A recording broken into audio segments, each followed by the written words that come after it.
Yeah!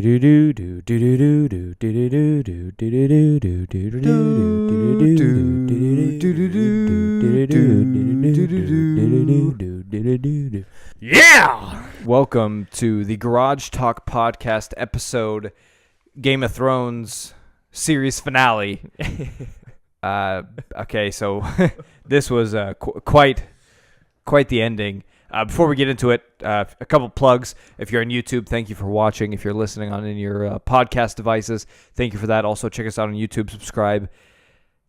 Follow us on all social media platforms at Garage Sports Co. And we are now on Patreon, patreon.com/Garage Talk. It's not Garage Sports Co. We're doing just the podcast on Patreon. So if you are a lifelong listener, you're a dedicated fan, maybe check that out and just kind of see the benefits you can get and help support the show that way. Help keep the lights on, please. It's getting kind of dim. So, moving forward, let's just get right into it. This was a moment we've been waiting for a very long time. It's the dreading series finale of Game of Thrones. It's been going on since 2010. It's some of the overall best television I've ever seen in my life. Some of the best cinematography. Absolutely. I say before we get into that, let's dive down and kind of narrow it down just to this episode. We'll kind of go over this episode real quick. Yeah. It won't be real quick. We have a lot to say. So we'll go over. It's never real quick with us. It's never real quick. We'll go over this episode, and then after that we can kind of talk our feelings and our opinions on the series as a whole, and just kind of what Game of Thrones is, what it was, what it's going to be going to the future. We'll get to all that, but what are your thoughts on the finale, the episode 73 series finale? Whew, man. Again, it's just a lot of sadness that it's over. I can't believe I don't know what to do with myself anymore. It's like now I have to wait for this fat piece of shit to finish the goddamn books and give me some goddamn closure. I heard there's the actor does Sir Barristan Selmy. Mm-hmm. He said that apparently he's actually finished with the last two books, but he had an agreement with HBO that he wouldn't release them. Oh my until God! The show's over. Please. No way that is factual or correct, but that's what he says. Please, I'm begging you. If you're a book reader, maybe there's a little bit of hope. That's all we got left, man, is hope. But so before I want to go over one thing real quick too that I wrote down.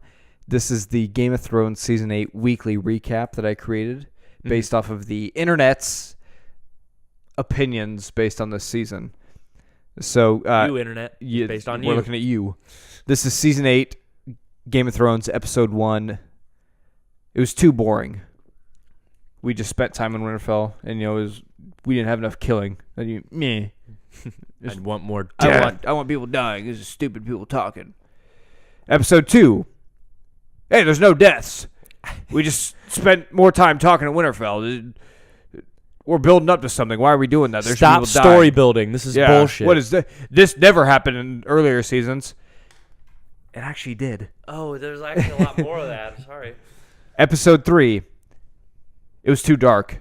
Can't see anything. I don't know what's going on. I missed the entire episode because it was completely black. It's almost like there was a purpose for that. Maybe it's a horror artistic aspect. Nah, nope, the writers are wrong. It is stupid. Episode 4. Khaleesi drinks Starbucks. They obviously don't care about the show. Oh, man. Episode 5. Cersei and Jaime died together. They shouldn't have. They should both die separately, and their character arcs weren't completed. Yeah, what the fuck? Jaime's character wasn't all the way done. And I don't have anything for this episode because I haven't read the internet comments yet. I haven't read Twitter or Reddit. Oh, so. We'll hear about it. We'll hear about it. You'll know. Yeah. You'll know when you get online today. You'll know what's going on. So I thought my own personal recap was pretty good there. Oh, spot on. Thank you. Bravo. I spent a lot of time the last 5 weeks writing and articulating all that together. So beautifully written. Could you finish the last two books? I'm available for hire. What's the publishing company? Oh, no idea. Nobody knows. Come on, George. Okay, so let's get right into this series finale. I did, and I made a point of it.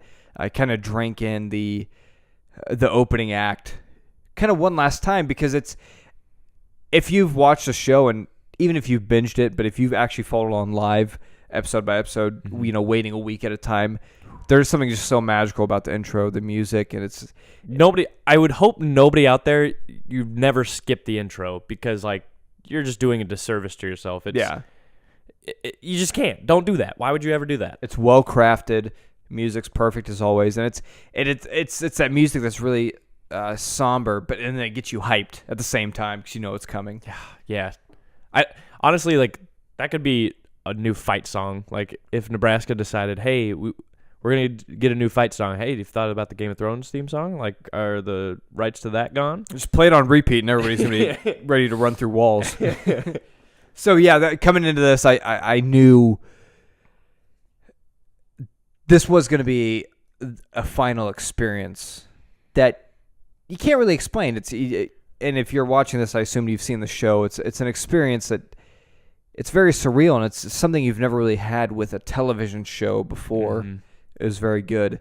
Yeah, very few series have impacted my daily life the way Game of Thrones has. And you know, as one of the book readers as well, having, you know, I'm up to date on the series. Just the storyline, the characters and everything like that. It's been intense. It's life-changing almost. When was the first book released? 1995? Fuck yeah, a long time ago. A large portion of people's lives have been influenced by this series, book or show, regardless. Shout out to those who've read the book since day one. Like, goddamn. Like, you have patience that is unparalleled. Some of you are probably dead. So yeah, we watched the intro, and I really did. I sat back and I just kind of drank it in. I soaked it in and just kind of appreciated it for the last time. Mm-hmm. And then we start off with the episode. Man, Tyrion is a phenomenal actor. Yes, Peter Dinklage. Peter Dinklage was superb this entire episode. I know there's been complaints about him, you know, kind of taking a kind of a back seat for this season. This episode, and that's again more the internet complaints. God, Jesus, but this stop. If anybody had any sort of criticism on that, he even despite whatever you feel about the writing, anything, Peter Dinklage's performance this episode was some of the best acting I have ever seen, ever. Yeah, and I think we've watched a lot of film and a lot of television. That's no, and I don't say that lightly. And like that, just that man, and like he could easily win any title of acting awards for just, you know, even this season, which, you know, again, the internet says is deemed it the most disappointing season. This one, I think he's shined brighter than even most. It's been amazing to watch him. Yeah, the scene where he finds Jaime and Cersei under the rubble. It makes you like, man, like Cersei and Jaime. It makes you like, even Cersei, you're like, gosh, kind of wish she was alive so Tyrion wasn't crying right now. Well, no, I was cool with it. It was just knowing his relationship with Jaime, and that him and I mean, I think Jaime's the only person he ever truly loved. Well, I guess he did. Daenerys, we'll get into that here in a few minutes. But he truly loved Jaime. Jaime loved him. They were brothers, and through the entire series, everything they did to an extent for each other. Right. And seeing him exposed like that, knowing that he failed his brother after Jaime hadn't failed Tyrion. Jaime had done so much for Tyrion through his entire life. He's protected him and saved him time and time again. It was that moment where Tyrion was, I failed him now, and that was heartbreaking. Yeah, and I don't think, like, I don't want to take anything away from, you know, Tyrion's character. I really think he did love Cersei. Despite her just awfulness, her pure evilness, he still loved her. She was still his sister, still the, you know, mother to his nieces and nephews, who he loved dearly as well. Mm-hmm. And now he's seen all of them perish. The Lannisters, especially Tywin, they were always we're all about family, Right. family. But I think Tyrion was the only one who actually embraced and who actually loved all of his family. Yeah. Tywin only cared about the legacy. Unconditionally. Jaime, to an extent, only cared about Cersei. Cersei only cared about her children. Tyrion actually embraced the whole Lannister thing of we must work for our family, pretty much. And that really came out, I think, in Peter Dinklage's performance this episode. I was blown away just within the first 10 minutes, just by him alone. I was very impressed. Oh no, yeah. Gosh, words can't describe the performance that he gave us. And that's not to overshadow any other actors in this series, because everybody's is amazing. But yes, that just puts him on a even higher pedestal of how well he performed. Yeah, it was phenomenal. And yeah, like you said, not trying to downplay anybody else's roles that were anybody else's characters or their acting. I thought, this episode was very well acted. This season has been actually really well done from the actors' side. And yeah, but Peter Dinklage definitely just sits at the top of them all. To me, he stole this episode. He stole the show. Oh, for sure. Yeah.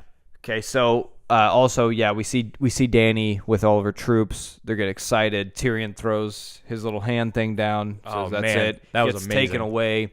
And then we see kind of Jon. Ooh, so let's rewind it a little bit. Jon grabbing Grey Worm's arm. Yeah. When he's trying to kill the innocent, or I guess they're not innocent, but the Lannister soldiers who had surrendered. I was ready for a little showdown there. Yeah, Didn't honestly. happen. Yeah. But yeah, so we see Jon go with Tyrion when he kind of visits him as a prisoner. Again, great acting by both sides. Tyrion really kind of convinces Jon, like, this, we messed up, man. We put our faith in her, and she let us down, and what are we going to do about it? Jon says, she's my queen. Yada, yada, yada. Classic Stark stuff. Yep. Loyalty. Yeah. Beyond fault. And next happens is the Jon and Daenerys scene, correct?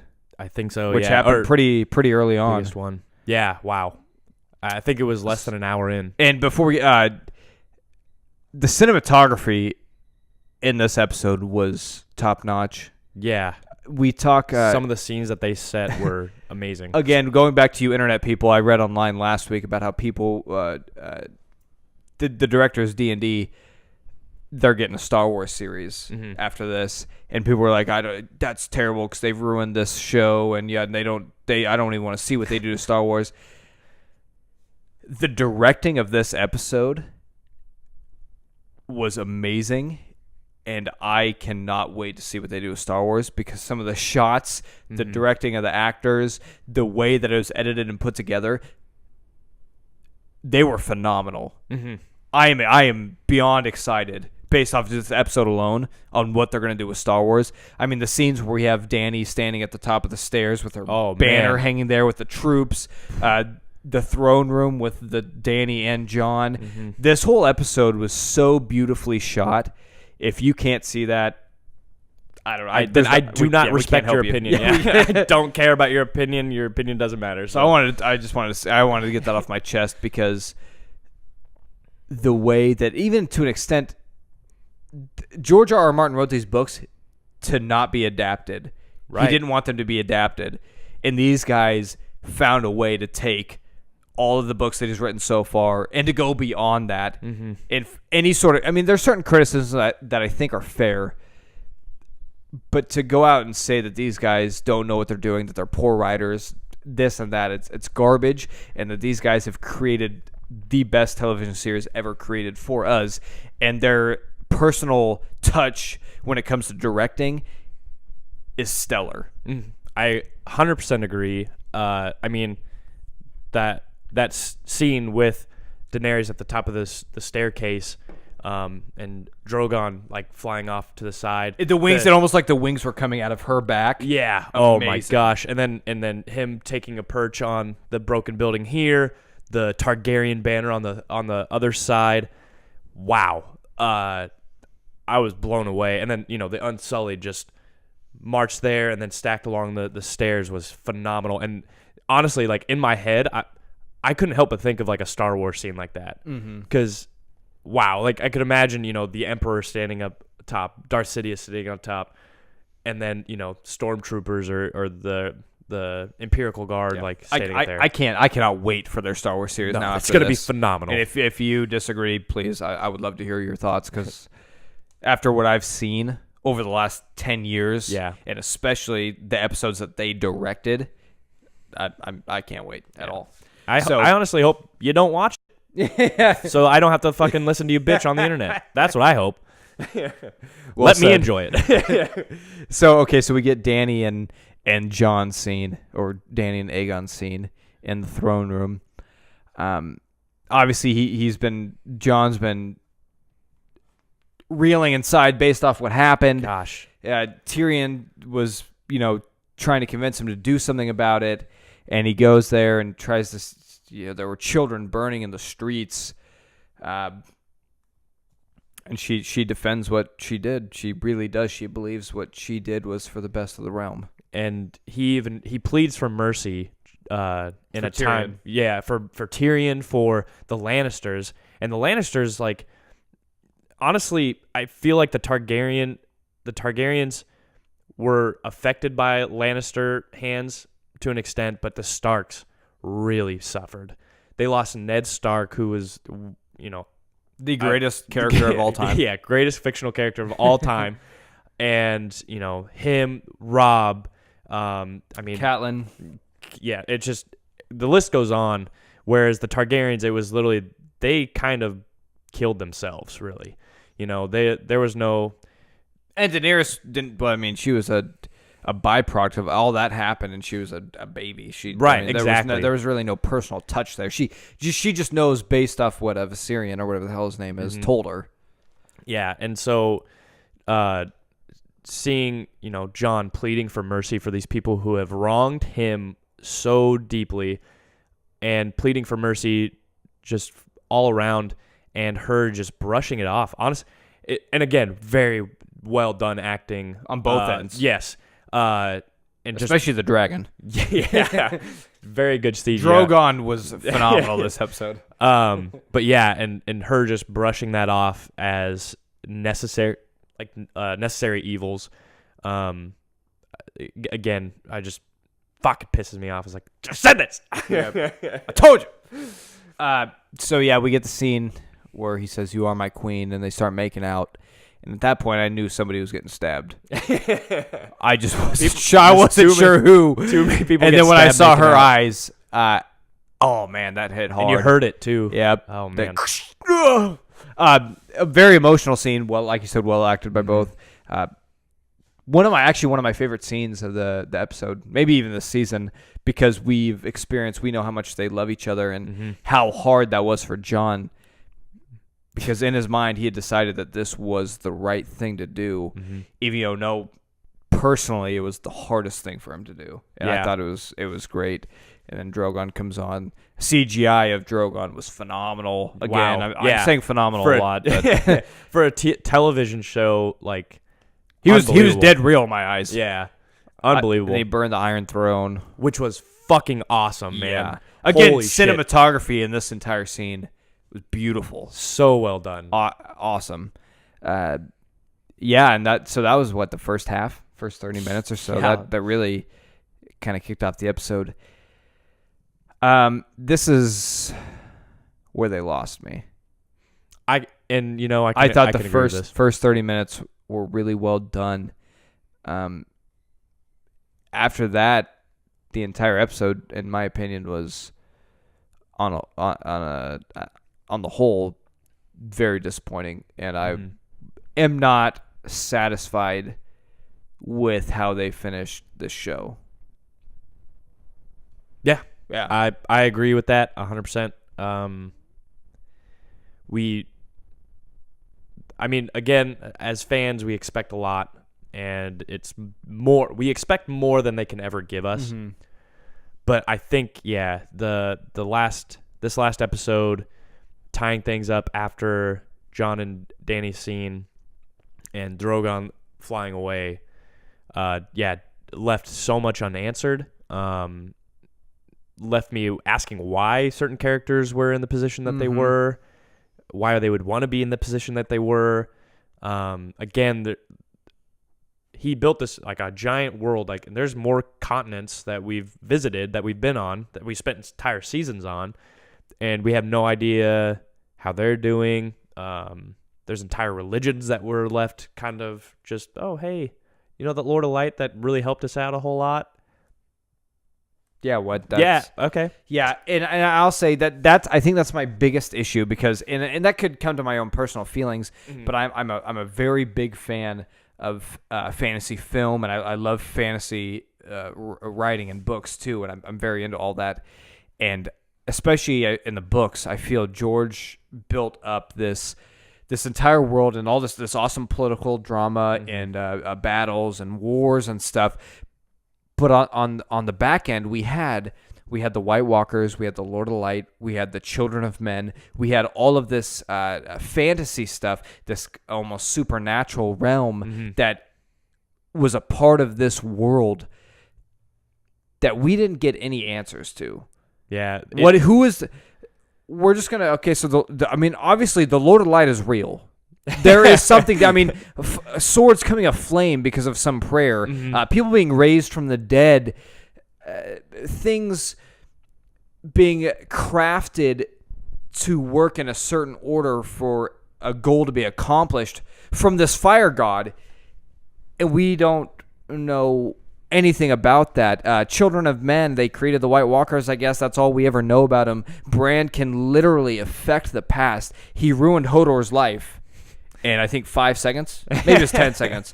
He had him hold the door, and his entire life from his early teenage years to his death was completely ruined by Bran, and we see absolutely nothing of Bran's powers. We get that one little sly comment about he's going to find Drogon. We get that he's going to find Drogon, and we get you were exactly where you're supposed to be, John. Yeah. But we see absolutely nothing from his powers, really. Yeah. And it's overall, I'm disappointed because I love all the political drama. I love the action. I love everything that happened earlier on the seasons with the books that have been written. But there's a lot of fantasy that was built up that this season they really just kind of ignored. They said, listen, we got to finish up the season. We're just going to do the very base of what was set up, which is the Iron Throne. We're just going to set this up in the political spectrum of all that. That's the pedestal. Yeah, and they do not cover at all the Lord of Light, Bran's powers, nothing. Yeah, and that to me that is the most disappointing thing, because even though I love everything else, I think the thing that's most intriguing to me is the fantastical side to it. 100%. In the White Walkers, we had an answer to, sort of, but still, there's a lot more there that I want to know about. Like, I would love to find out more about, the Whites and the White Walkers. Like you said, the Lord of Light is a very powerful being, and he has a much bigger following in across the narrow sea.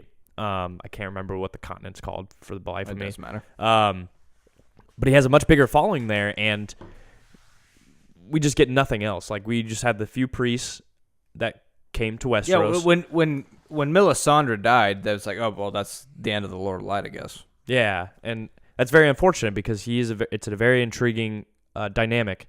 The old gods that, the original Starks worshipped, what the Children of the Forest worshipped, and the white trees, weirwoods or not weirwoods? Yeah, the weirwood. Weirwoods. Yep. Bran can use his powers to see through those trees. They're not necessarily sentient, but they might be. We don't know. Again, there's so much that's left unanswered, and I feel like they are very important to the story, and we just kind of got left without it. And yeah, this is the one time when George the direction kind of reeled us back to humanity. It's like, I don't want humanity. Like, we get it. We figured it out. The Iron Throne's burned down, and you could do the whole, okay, let's put Bran as King of Westeros. Cool.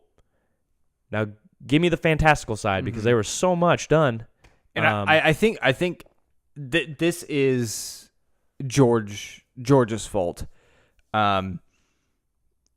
I think, D&D could obviously have done a little bit more with what we were wanting, but ultimately, George could have given them more, and maybe he doesn't know what it is, and that's why he couldn't do it. Don't say that. But George had, when they started this, they had an envision that he would have finished the books, and I think he left him hanging here. He told him kind of what happened at the base, kind of what we got. He told them what would happen there with the Iron Throne and stuff, but he didn't give them the answers that he had set to the questions that he had set up.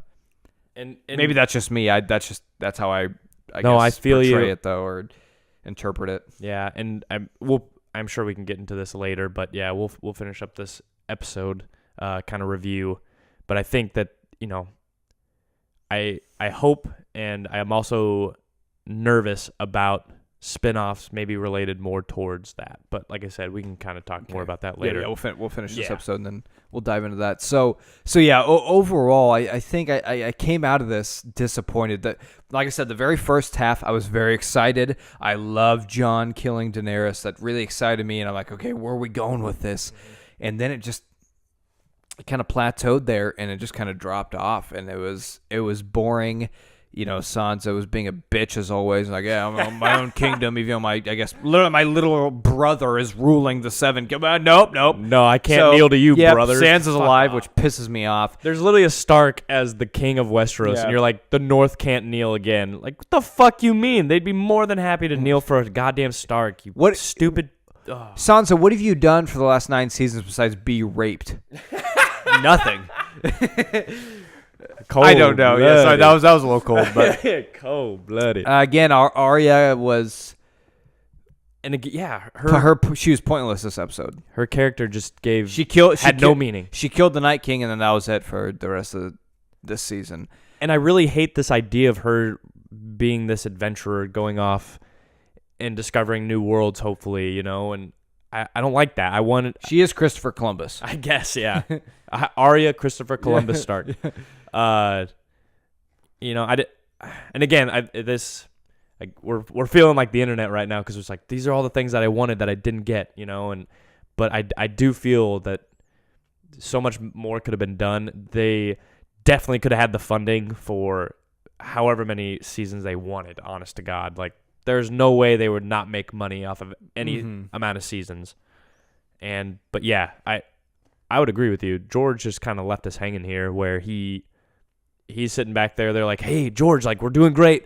Give us some more. And he's just said, fuck. I didn't think this far ahead. So, yeah. I think Arya's character was probably the most disappointing, just because she killed the fucking Night King. Like, that's badass. Like, and I know that's very controversial in that aspect of storytelling, but I personally love that episode, and I love the way it went down, the suspense, and I loved her killing the Night King. And I was but then she totally just dropped off the cliff. Cliff. Even with her and the Hound last episode, fighting their way to the Red Keep, and Daenerys going batshit crazy. Again, she was just there. She didn't have any purpose to be there. Did zero. Had no purpose to be there. It was the Clegane show, and it was the Lannister show. Arya literally had no part in any of it, and until we got a little bit. She just showed up and dipped out. Yeah, she showed up, made some friends. They got killed. She made a friend with a new horse. Where'd that horse go? Nobody fucking knows. Where did it even come from? Yeah. Also, what happened to her list? That list was a pretty intense list for the first 5 seasons. For sure. I would like to know how it ends up. And the thing is, I think they all died anyway, but still. And the thing is, like, when they brought her in during the beginning of the episode, where things were going great, I was excited, emotions were running wild. She was doing great, she talked to Jon. How she got there is, again, still kind of like meh. But she was talking to Jon, and the scene with her talking to Jon and Daenerys walking away with the Unsullied, she's saying, like, be careful, Jon. Like, I know a killer when I see one. and I think she's 100% correct. I don't see a future. If things flip flopped and it was Daenerys, if we like did it back and Jon didn't kill Daenerys, I don't think Daenerys would have stabbed him then, but I think he would have been dead. Yeah, at some point, very very shortly afterwards, and we could have got a cool kill scene from Arya killing Daenerys or something. I don't know. Again, there's all these what ifs, and but Arya's character definitely kind of floundered here in this last few episodes. Sam became kind of pointless too. Yeah, he just I guess like I had a vision. We talked about it a couple episodes. I had a vision for Sam. Your guys' vision of him becoming Maester was spot on. Mm-hmm. Good job, you and Tim, for getting it right. I think you had to eat a pepper for that, right? Yeah, we'll get to that in a little bit. I do want to talk about one thing that I did. I know I've been kind of we've been bashing on the last half of this episode. One thing I really did like, and as much as it goes against our feelings on what goes on, I thought the parallels of the Stark siblings, Arya, Sansa, and Jon, showing them go into their collective roles, I thought that was very interesting. I really liked, and I still don't even, I don't like myself for liking this. I love Jon being sent back to the Night Watch. I thought it was really not cool just because too. it's ironic, but it's just that we know he's the one true king, and that's the kind of the reality that we get with the show. It really brings us back down to earth. Is Jon is the chosen one. We all love Jon. I don't think there's a single person on earth who doesn't like Jon Snow and wants him to be king. And guess what? Just like we do in real life, you get the short end of the stick. You're going back to the wall. Sometimes doing the right thing doesn't always get you the right spot, but it gets you points with the fans. Yeah, it sure does. So I really loved them closing out the arcs, the character arcs of Jon, Arya, and Sansa. Even though I only agree with one of the three arcs, but the way it was shot, the storytelling part of it, I thought was really good. And like I said, I like Jon being reunited with Ghost, and going back to the wall. And Tormund, that was cool too. Yeah, where Jon was meant to be since season 1, pretty much. I mean, that's where his character was built, was at the wall, and so for him to kind of end up it's there, it's very poetic. Yeah, I don't have a problem with it, even Nope. if that's even if it's in the books, if it ever does finish. Like, if that's how Jon's character ends, I'd I'd be okay rereading that. Yeah. So, again, yeah, I think you're right. The cinematography for that whole kind of and the direction, the writing on it was really good. Was done, even though I don't like the stories that they're portraying, but they still filmed it well. So I think that kind of wraps up the episode up, because what we're talking about now is going to lead me into my next point. That's going to kind of cover the series as a whole. Why was Jon brought back to life from the Lord of Light? I mean, was his sole purpose to win back the North, to get Winterfell? That just seems so minuscule that he was brought back from death for. I mean, I guess that helps.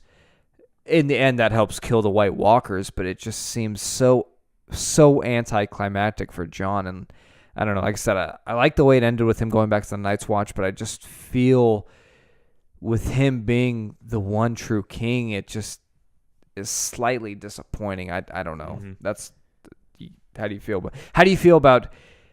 I guess we're gonna go all the way back. Jon from season 1 to now to the very end of the show. Do you think they did him good? Did they do him dirty? How do you feel about that? So kind of piggybacking off what you were talking about. Hearing you talk about it made me kind of think that this Song of Ice and Fire, Jon is caught in the middle of it. And I think the Lord of Light maybe has brought him back to kind of stave off fire and ice. First, he rallies Westeros to fight against... Kind of like he's the balance. Yeah. He's the great... He's Anakin. Yeah, he's the gray Jedi. But no, he rallies Westeros together to fight off the undead, the White Walkers. And then at the end, I mean, Daenerys talked a lot about taking over the world, the entire world. Yeah, that's a good point. I like that I like that interpretation. So that's I think, very good. Him also kind of fending that off as well is interesting. I don't that's not me saying that I like the way that Jon ended up. Again, it's I still love Jon's character just because he really embodied Ned, I think, in a lot of ways, just in a very naive, kind of ignorant way. Yeah, he was Ned without Ned's privilege. Right. Jon grew up as a bastard. He never knew who he was. He didn't know his family, but he still tried to uphold these family moral values that Ned had taught and bestowed upon him. And he even felt it as an honor to go to a place where they send, prisoners that they just like don't want to. They're not gonna kill, that people that they're not gonna execute. People in the military that were deserters, they send that way. But he felt like it was an honor to go there because and protect the realm of men. And you're right. I think I'll eat crow there. That was definitely on the money, Vince. He is the balance of ice and fire. Sam calling his little memoir that's bullshit. That's George put that in the contract that he had to do that. That was stupid. It's free advertising. Yeah. Even though the whole show. Either the show, it doesn't make sense. I don't know. I thought that was stupid. Sam became dumb. Where's Gilly? What happened to Gilly and Little John? Are they in the That's north a still? Good question, Tyler. Nobody knows. I just thought of that. Tune in next week for this episode of Game. Oh, wait. Yeah. Okay, so before we go too off trail here, shitting on Gilly and whatnot. Yeah. What do you especially as a book fan, how are you feeling on the series as a whole compared to the books? What's your overall impression now that we have the end? We finally, and I know this is hard to bestow upon you 30 minutes after we just watched the finale, but still processing. Yeah, how are you feeling as the show as a total? How do you feel about it as an interpretation of the books? How do you feel just, I guess, of the franchise that is A Song of Ice and Fire? What are your overall thoughts? And it's really tough because, like I said, even though the show has done a decent job portraying some of these characters, I think they've done done a phenomenal job. Yeah, based off my minor book experience. Yeah, no worries. So there's so many more characters in the books. There's just no way that they would have been able to cram all those into there. That's just way too much money for actors. You know what I mean? Well, and like we said, George crafted this series to not be translated into a movie or a series. Yeah, there's no way that this was supposed to be film. You know what I mean? And can I spoil some of the books? Because like there's so many important things that You did this. The show's over. You got the ending. Okay, if you're reading the books, fast forward a minute. Whatever. Okay, I won't totally spoil it. I won't name names, but there's certain characters that were, killed off that we know about in the show, but that the book actually brought back or developed more on before having killed off, and they played huge roles. And so to see that, on film, I guess, and having it all wrapped up, it's like I said, there's just so much left to answer. Mm-hmm. And with 2 books left, technically, 2 thick books, 2 thick ass books left, it's tough to say. Like he can go any direction that he wants with it. He doesn't need to follow this necessarily. Which again, I wouldn't mind rereading what I saw on paper because, like, again, George is a phenomenal author. As much as I fucking hate him because he won't do his goddamn job. You don't have to when you get HBO money. Exactly. Yeah, it makes me hopeful, but also nervous. Seeing it wrapped up the way it did, as rushed as some of this was. I just hope that he takes his time on the book. Okay, not too much time. You've had enough fucking time. Okay, there's a certain point where you've taken enough time. You see what I'm saying? Okay, I'm going to interject here real quick, and I apologize, but this ending to this episode and the series, if I'm a book reader, I am very concerned because either there's only two options here. Either A, George has no fucking idea. He literally hasn't even wrote down. He has no idea how this is going to end. Or B, he withheld very personal information from the HBO showrunners. Yeah, that's the reality I'm hoping for. And if it is, that's cold blooded. Yeah, I feel like you got paid way too much money to do something like that. But if you're a book fan, I think I'm with Vince. You should be very concerned that George has written himself into a corner, and there might not be a way out of this. Mm-hmm. He literally left this for somebody else to finish, and they weren't able to do it because he didn't give them enough to do it. Mm-hmm. So continue. Sorry, no, I just felt like I had to throw that in there. I think you hit the nail on the head right there because, yeah, that's kind of how it feels right now. It's just like, man, like where can the books go from here? Because again, there's just so many characters left. Excuse me. There's so many characters left. There's so many stories to be told.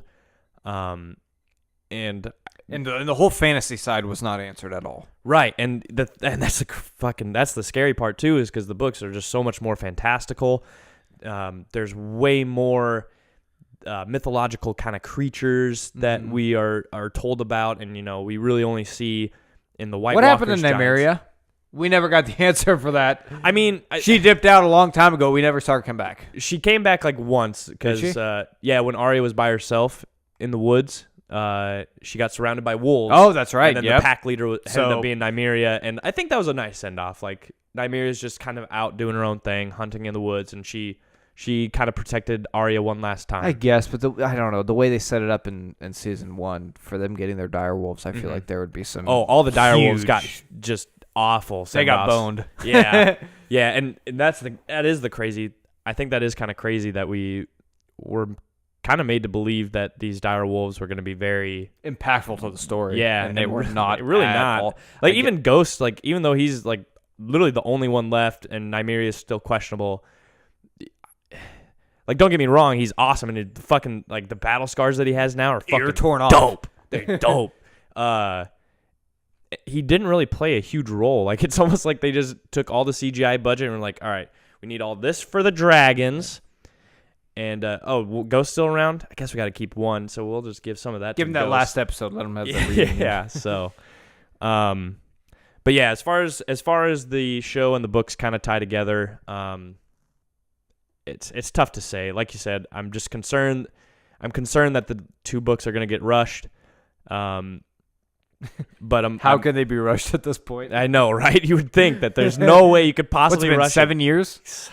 Yeah, almost. I think it's been almost a decade now. But I'm hopeful that even if that fucking idiot didn't actually finish the story, he literally was just coming up with shit on the spot, like when HBO was coming up to him, that maybe he like learned a lot from here and can kind of like formulate a better ending for the series. But I will say that I will be rereading the books just because, I mean, they are fantastic, even if it leaves me frustrated at the end when I go, well, I have no idea how this is going to end, so I'll make something up. There's plenty of fan fiction out there that's been pretty good, too. Vince, you should get into fan fiction. You should write the ending of the next two books for this. Yeah. We trust in you. Give it a shot, I guess. Yeah, I mean, you've talked a lot of crap on George. Let's see you finish this up. Challenge accepted. No, it's not. It's coming out, guys. Keep your eyes peeled. We'll post it on Facebook. That's a man's fucking profession. I don't have the time or money for that. So okay, my thoughts for kind of a different perspective is I've only read the first book, but as a lifelong fan since I think 2014, I started with the show and I really got invested in the show. I still stand by the statement that this is the greatest television show ever made. And this... Dramas wise. Drama. No. Oh. Total. I stand by that, and I will always stand by that. This episode could have ended with Kermit the Frog sitting on the Iron Throne, and I would still tell you that this was the greatest show ever made. Yeah, you just tell just skip the last episode. Just skip the last episode. But no, I honestly believe that, and I still believe that, and I think there's so much that went into this series.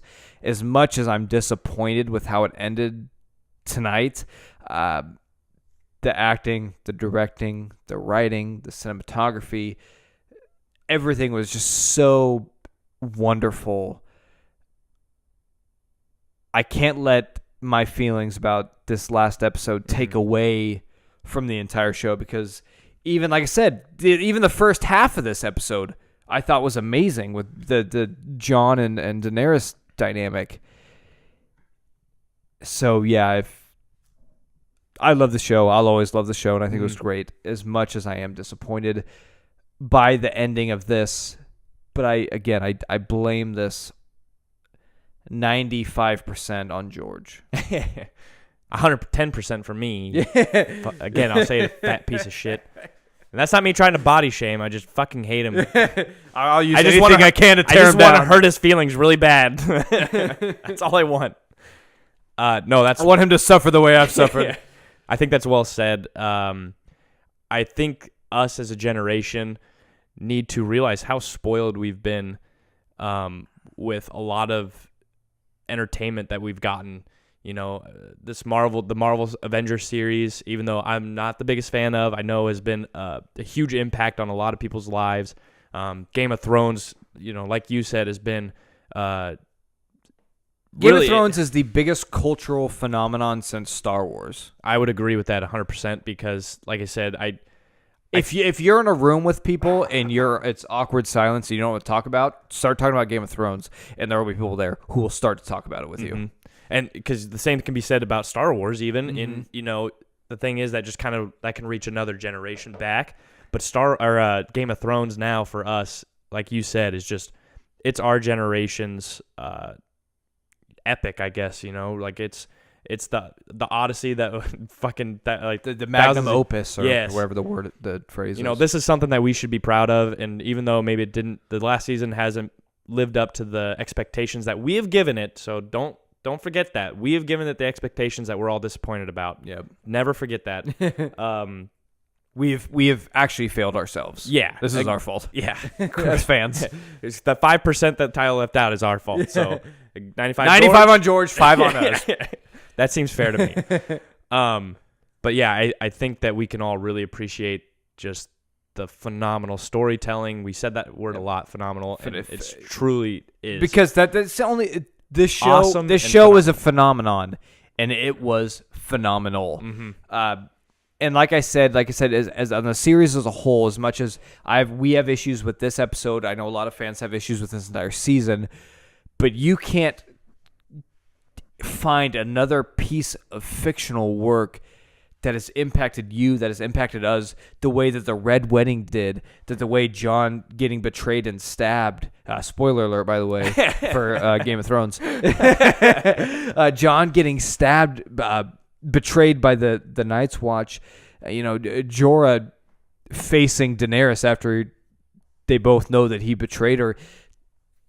This show invoked so many different emotions in us and left us feeling a way that I don't think anything else has ever done. Maybe that's saying ever, but I mean that's an exaggeration. But again, I think we all know. Definitely said you all know what I'm talking about. There was we all felt something after the Red Wedding. We felt an emptiness, literally in our souls, after viewing that. You can't take that away from the show because the show brought that into the cinematic world and portrayed it so wonderful. That I kind of got on a weird tangent there. I'm sorry, but again, beautifully said. I think that does say something about this last season, even because I mean it has affected us emotionally, and not just speaking for myself. I'm saying like obviously people have been, they've had very polarized opinions on how this season has gone, and I think that says a lot about how just the series has impacted us. Like I said, we had expectations for the season because we loved it so much, and we And we literally, as fans, we spent the last 2 years theorizing every possible scenario, no matter how outrageous it was. We created this idea of the show in our heads, and together, like I said, you could literally go to a party and talk to some stranger about Game of Thrones, and you would both share each other's ideas, and you'd twist those ideas into theories and somehow create something that wasn't there. Yeah, and but it impacted both of you, and Yeah. you both walked away with something that you were like, wow, that's really cool. Like, I didn't think of that before, and the feelings were mutual. No matter who you talk to, like, it still happens to me. Even like reading books, seeing the show, you talk to people about Game of Thrones, you hear their theories, you hear like talk about certain scenes, and you go, wow, like I didn't even think about that even, and now that's opened up a whole new realm. And again, like, you can't think of any other work of fiction in like I said, our generation. I think this is very much kind of our generation's, big moment is this show.